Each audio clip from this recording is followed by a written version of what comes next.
Շնորհակալություն, հիմնական ճիշտ ասած ես կփորձեմ շատ կարճ ասեմ, որտեղ բոլոր հիմնական փաստարկները վերվեցին, բայց ամեն դեպքում ես մի երկու խոսք կուզենայի ասեի, մեկը որ ցա միշտ ժողովուրդը այսպեսի խոսք կա, չէ՞ որ ամեն ժողովուրդ արժանի իր իշխանության, որը ես այնքան համաձայն չեմ, որովհետև մեծ մասամբ ժողովուրդը հետևում է իր վերնախավին, եւ ինչ պահվածք որդեգրում է վերնախավը, հաճախ ժողովուրդը հետևում է դրան, եւ ինչ արժեքներ որ նա է վերնախավինն է, այդ արժեքները փորձում են գալել նաև ժողովուրդը։ Ինչ վերաբերում մեր ժողովրդին։ Կներեք, մենք պետք է ես ինքս այն մարդկանցից չեմ, որը անդադ քարգոծում է, որ մենք այսպեսին ենք, այնպեսին ենք, ոչ, ես շատ եմ սիրում մեր ժողովրդին, բայց պետք է ասեմ նաև այն արատների մասին, որ մենք ունենք։ Այդ արատներից են այս քաղաքականությունը, որ այստեղ նշվեց, եւ օտարամոլությունը։ Եվ սա այն խնդիրը չէ, որ պետք է դրվի հանրաքվեի։ Սա նույն բանն է, որ հանրաքվեի դնես, թե արդյոք Հայաստանի ինչ-որ մի մաս կամ Ղարաբաղը պետք է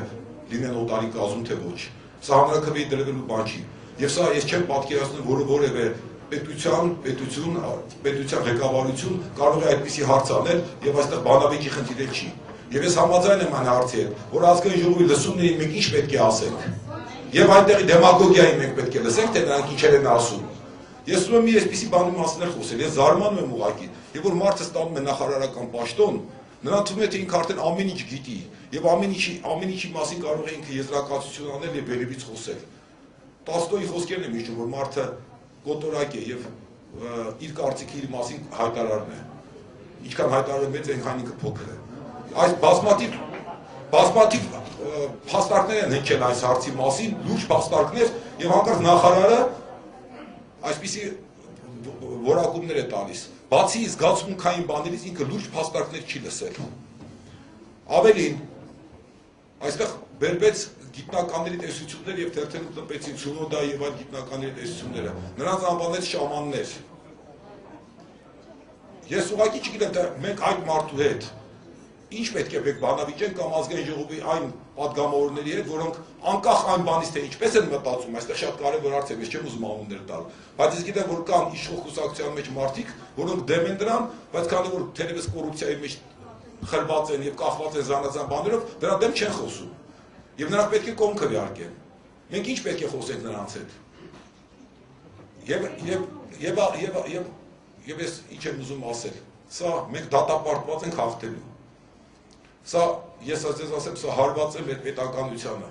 Սա ներսից հարված է, սա 5-րդ շարաշուն է։ Եվ ես զարմանում եմ, թե ոնց կարող է լինել անկախ պետության մեջ կրթության նախարար։ Կներեք, ես ասացի չէ, որ մեր ազգի մեջ կան քաղաքիներ եւ այլն, բայց եւ շատ հնարավոր է, որ շատերը մինչեւ հիմա ցավ են ապրում, որ այդ օտարալեզու դպրոցները փակվեցին։ Կներեք, դա ես հիշում եմ, ես ինքս եմ ավարտել Կրուպսկայի դպրոցը,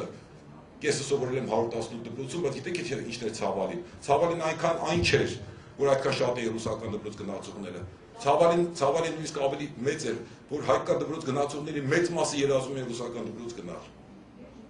Եվ այստեղ դուք պատկերացրեք, այստեղ կես տոկոսի կամ մի հոգու մասն է խոսքի կարող լինել։ Այստեղ դրական մի բան էր, որ մենք պարզվեց, ես ինքս չգիտեի, որ կեղծում են ամեն ինչ եւ տանում են ռուսական դպրոցներ եւ կներեք ով է դրա պատասխանատուն։ Ով է պատասխանատուն։ Մենք պետք է ես նորից եմ կրկնում, սա այն հարցն է, որ այստեղ մենք չպետք է մտածենք տարբեր քաղաքական եւ այլն ուժերի մասին, ովքեր որ Հայաստանի պետականությանը հավատում են, անկախությանը հավատում են, սա չպետք է թույլ տալ եւ պետք է թույլ տալ, որ անկախ հայկական պետություն ունենա այդպիսի կրթության նախարար եւ այդպիսի կառավարություն, որ հավանություն է տվել եւ գնացել է ազգային ժողով այս որոշումը։ Սա ուղղակի անթույլատրելի բան է։ Եվ ես մի բան կուզենայի ասել դրանով ավարտել։ Պատկերացրեք, մենք հիմա որ նայում ենք մեր պատմությունը, ամենածանր շրջանը, մեր որ մենք նայում ենք թե ինչպես անի բանալիները հանձնվեցին։ Մենք չենք մտածում արդյոք, այն ժամանակ ես լինեի չէի թույլ տա, ոնց են թույլ տվել։ Դուք պատկերացրեք, որ մենք չկարողանանք սրա դեմն առնել։ Եվ անցնեն ժամանակներ, եւ ես չեմ ուզում չարագուշակություն անել, բայց ինչ էր կատարվեն։ Եվ ժամանակին պարզվում հիմքը այստեղ էր, որ 2010 թվականին անկախ Հայաստանում այսպիսի բան արվեց, որից հետո գնաց եւ Հայաստանը վերացավ։ Արդյոք մեր ծերունդները, ովքեր կլինեն գուցե արտասահմաններում, որոնք կզգան իրենց հայ լինելը, չեն ասի, բա ինչ էին մտածում մեր պապերը, ոնց չկարողացան դրա դեմն առնել։ Մենք պետք է սրա դեմ դառնանք, թույլ չպետք է տանք բոլոր մեթոդները, ես չեմ ուզում ասել սահմանադրական, ցանկացած մեթոդով։ Շնորհակալություն, պարոն